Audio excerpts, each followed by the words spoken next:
प्रिय भाई बहनों, आज की रोटी की हर सदस्य व्यक्तियों के लिए यीशु ख्रिस्तांची मधुर नावाचे सप्रेम नमस्कार। आज की दिनांक 6 सप्टेंबर 2025 शनिवार। एकता आणि देवाची उपस्थिती।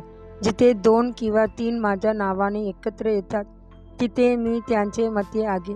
मॅथ्यू 18:20 देव आपल्याबरोबर व्यक्तिगतरित्या असतो तेव्हा त्यांची उपस्थिती खरी आणि मौल्यवान असते, परंतु त्यांची मुले एका मनाने एकत्र येऊन त्यांची उपासना करतात तेव्हा त्यांची उपस्थिती अधिक सामर्थ्यवान अनुभवता येते। प्रभूचे वचन असे आहे, जर 2 किंवा 3 त्यांची नावाने एकत्र येतील तर तो त्यांची मध्ये असेल। आणि जेव्हा प्रभू येतो तेव्हा आपण त्यांची उपस्थिती आणि त्यांचे तेज अनुभवतो। त्यांची समीपतेत आपण आनंदित होतो आणि हर्षित होतो। येशू ख्रिस्तांच्या जीवनाकडे बघा। रूपांतराची पर्वतावर जाताना तो एकटाच गेला नाही, त्याने पेत्र, याकोब आणि योहान यांना, ज्यांना तो पृथ्वीवर ओळखत होता, आपल्याबरोबर घेतले। त्यांनी प्रार्थना सुरू केली आणि देवाची उपस्थिती व तेज त्यांच्यावर उतरले। ख्रिस्तांचे चेहरा सूर्याप्रमाणे तेजस्वी झाला आणि त्यांची वस्त्रे प्रकाशाप्रमाणे शुभ्र झाली। त्या क्षणी स्वर्गातील स्तंभाबरोबर एक संवादाची काल होता।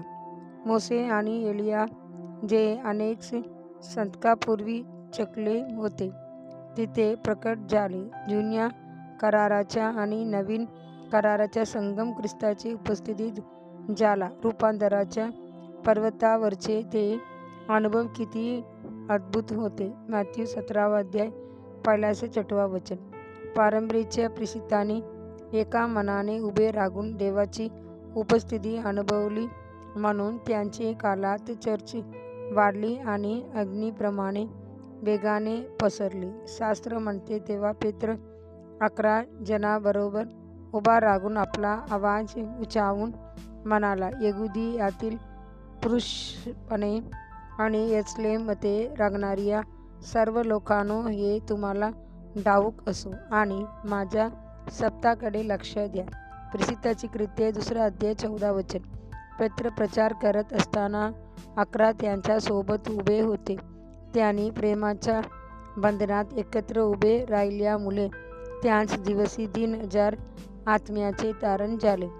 दुसऱ्या वेळी जेव्हा पेत्रला अटक करून तुरुंगात टाकले गेले तेव्हा चर्चने त्यांच्यासाठी देवाकडे मनापासून प्रार्थना केली। प्रेषितांची कृत्ये 12:5 परंतु देवाची उपस्थिती उतरली आणि प्रभूचा दूत तुरुंगात आला।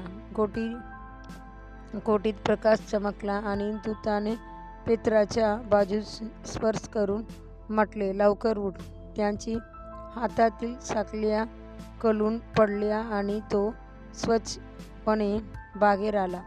प्रिय देवाचे लेकरांनो, देवाची उपस्थिती तो मोठा विजय आहे। त्याची उपस्थिती उतरली की कोणतीही बेडी वा बंधन तुम्हाला कैदेत ठेवू शकत नाही, कारण जिथे प्रभूची आत्मा आहे तिथे स्वातंत्र्य आहे। 2 कोरिंथी 3:17 पुढील चिंतनासाठी वचन, आणि तू मला दिलेल्या तेच मी त्याने दिले आहे, जेणेकरून आम्ही असे एक आहोत तसे तेही एक होतील। योहान 17:22 आजचे बायबल वाचन सकाळी स्तोत्र 148 149 आणि 150 सायंकाळी 1 कोरिंथीकर 15 29 से 58 धन्यवाद।